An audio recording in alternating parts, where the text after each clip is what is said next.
அவங்களோட தேவை நிதி பற்றாக்குறை, அந்த ஒரு ரீசனை அடிப்படையாக வச்சு தற்காலிக ஆசிரியர் பணியிடம்னு கடந்த 4 வருஷத்துக்கு முன்னே போட்டாங்க. ஆனால் அந்த ஜாப்லேயும் எங்களால் நுழைய முடியல. அப்படியே நுழைஞ்சாலும் 1 வருஷம் இல்லை 2 வருஷத்தில் அந்த ஸ்கூலில் வேக்கண்ட் இல்லை அப்படின்னு சொல்லி எங்களை வெளியில் அனுப்பிட்டாங்க. நானே பார்த்தீங்கன்னா 2 வருஷம் தற்காலிக ஆசிரியர் எஸ்எம்சியில் வேலை செஞ்சேன், டெட்டு பாஸ் பண்ணதோட அடிப்படையில். ஆனால் என்னை 2 வருஷம் கழித்து ஸ்கூலில் வேக்கண்ட் இல்லை, ஃபில் பண்ணிட்டாங்க அப்படின்னு சொல்லிட்டு என்னை வெளியில் அனுப்பிட்டாங்க. இப்போது தமிழ்நாடு ஆசிரியர் தகுதி தேர்வு தற்காலிக ஆசிரியர்களுக்கு போதும், ஆனால் பெர்மனெண்ட் ஆகிறதுக்கு மட்டும் நியமன தேர்வு வேணும். அதையும் தாண்டி என்ன வேணும்னு எனக்கு தெரியல நான் இப்போ வரைக்கும். இப்போது தகுதி பெறாதவர்களும் அந்த தற்காலிக ஆசிரியர்களில் இருக்காங்க. டிஎன்டிஇடி முடித்தவங்க மட்டும் இல்லைனா, அந்த டெட்டு பாஸ் பண்ணவங்க மட்டும் இல்லை, டெட்டு பாஸ் பண்ணாதவங்களும் தற்காலிக ஆசிரியரில் கடந்த 4 வருஷமாக பணிபுரிஞ்சிட்டு வராங்க. அது எப்படின்னு தான் எங்களுக்கு தெரியல.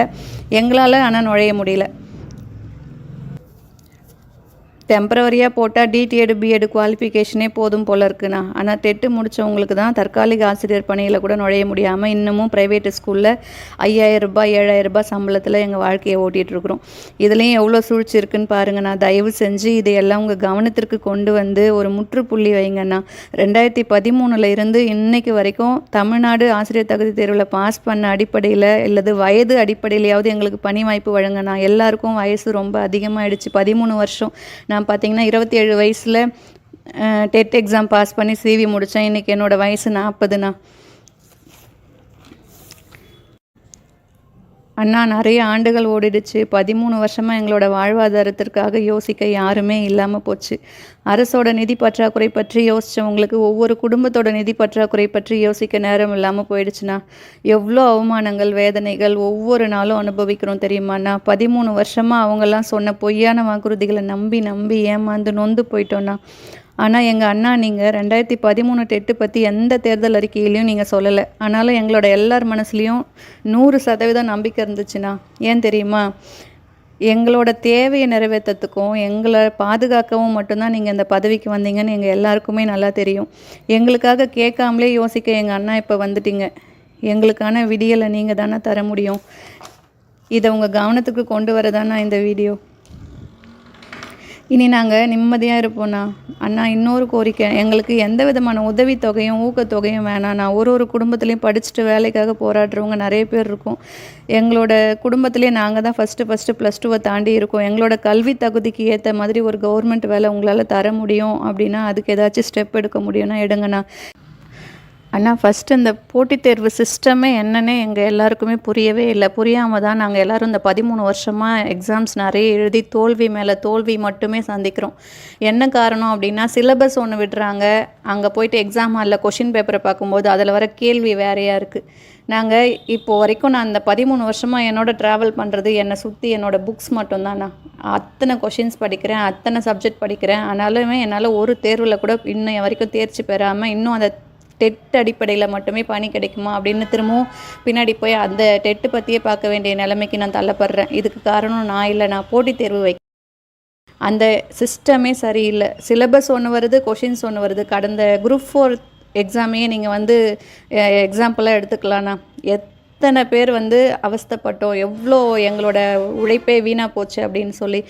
2013 பாஸ் பண்ண எங்களுக்கு 2018 வந்த ஜிஓ எப்படின்னா பொருந்தோம். அது மட்டும் இல்லாமல் 2024 தான் அந்த ஜிஓ படி நாங்கள் நியமன தேர்வும் எழுதணும். 2013 பாஸ் பண்ணிவிட்டு சிவி முடித்த எங்களுக்கு 2024 ஒரு நியமன தேர்வு. இதுக்கு ஒரு வழியே இல்லாமல் போயிட்டுருக்குண்ணா. நீங்கள் தான் இதுக்கு கரெக்டான ஸ்டெப் எடுத்து எங்களோட வாழ்வாதாரத்தை பாதுகாக்கணும். அண்ணா நீங்கள் இதுக்கான ஸ்டெப் எடுக்கும்போதே உங்ககிட்ட என்ன சொல்லுவாங்க அப்படின்னா, டெட் எக்ஸாம் பாஸ் பண்ணி வெயிட்டிங்கில் இருக்கிறவங்க லட்சக்கணக்கான பேர் இருக்காங்க சார், எப்படி அவங்க எல்லாருக்கும் பணி வழங்க முடியும் அப்படின்ற கேள்வி தான் உங்ககிட்ட முதல்ல வைப்பாங்க. ஆனால் நீங்கள் ஒரு ப்ராப்பராக ஒரு லிஸ்ட் எடுத்து பார்த்தீங்க அப்படின்னா லட்சக்கணக்கான பேர்லாம் இல்லைண்ணா, ஆயிரக்கணக்கான பேர் மட்டும்தான் இருக்காங்க. இது வரைக்கும் நியூஸில் எல்லாமே லட்சக்கணக்கான பேர் காத்துட்ருக்காங்கன்னு தான் போடுறாங்க. அவங்க ஒரு முடிவுக்கே வரவே இல்லை.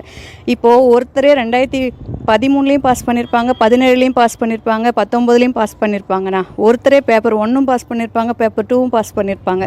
எதுலையாவது ஒன்றுத்தில் பாஸ் பண்ணாத மட்டும்தானே அவங்க ஒரு கேண்டிடேட். ஆனால் இந்த விஷயத்தையே நாங்கள் அவங்க கவனத்துக்கு கொண்டு போக முடியல. ஃபஸ்ட்டு ப்ராப்பராக ஒரு லிஸ்ட் எடுத்து பார்த்தா தானே உங்களாலேயும் ஒரு தீர்மானத்துக்கு வர முடியும். அண்ணா நீங்களே யோசிச்சு பாருங்களேண்ணா, வெயிட் பண்ணுறது அப்படின்றதுக்கு பின்னாடி எவ்வளோ விஷயம் இருக்குது அப்படின்றத. இப்போது ஒரு பேருந்தில் பயணம் செய்யணும், பஸ் வர்றதுக்கு 2 மணி நேரம் டிலே ஆகுது, அதனால் அவங்க வெயிட் பண்ணணும்னா வெயிட் பண்ணுவாங்க. ஆனால் வெயிட் பண்ணுறதையும் தாண்டி அவங்களுக்கு அந்த பேருந்தில் பயணம் செஞ்சு போய் அவங்க செய்ய வேண்டிய கடமைன்னு ஒன்று இருக்குது இல்லைண்ணா, அந்த கடமையை முடிக்கிறதுக்காக அவங்க படுற வேதனை இருக்குது பார்த்தீங்களா, அந்த மாதிரி தானே இப்போது நாங்கள் வேலைக்கு போகிறது அப்படின்றத தாண்டி நாங்கள் வேலைக்கு போனால் தான் எங்களோட வாழ்வாதாரம், எங்களோட சந்ததியினர், என்னோட குழந்தை, அவனோட எதிர்காலம், அவனோட படிப்பு செலவு, எங்களோட குடும்ப செலவு, எங்களோட மருத்துவ செலவு, திடீர்னு எந்த நேரம் வேணாலும் என்ன வேணாலும் ஆகலாம். அதுக்கான செலவை சமாளிக்கணும் அப்படின்னா நான் படித்த படிப்பு தானே எனக்கு கை கொடுக்கணும். ஆனால் நான் படித்த படிப்பு எனக்கு கை கொடுக்கல.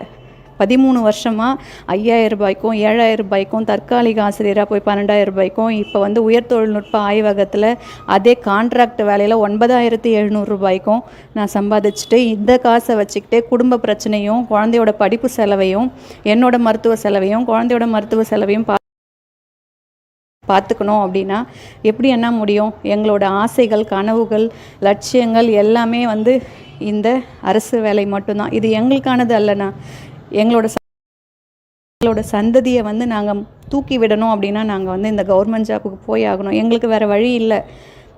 நம்ம கையில் இருக்கக்கூடிய 5 விரலுமே சமமாக இல்லாதப்போ, அதாவது எல்லாருமே ஒவ்வொரு குணத்தோடு இருக்கிறப்போ, எல்லாருக்குள்ளேயும் வேறு வேறு திறமைகள் இருக்கிறப்போ, போட்டித் தேர்வுன்னு ஒன்று கொண்டு வந்து அதில் எல்லாரும் ஒரே அளவான தகுதி தான் இருக்கணும் அப்படின்னு சொல்லி கொண்டு வர சிஸ்டம் ரொம்ப பெரிய தப்புண்ணா. அதையும் மீறி பாஸ் பண்ணிவிட்டு நாங்கள் வெளியில் இருக்கிறோன்னா அதுவும் ரொம்ப பெரிய கொடுமை தானேண்ணா.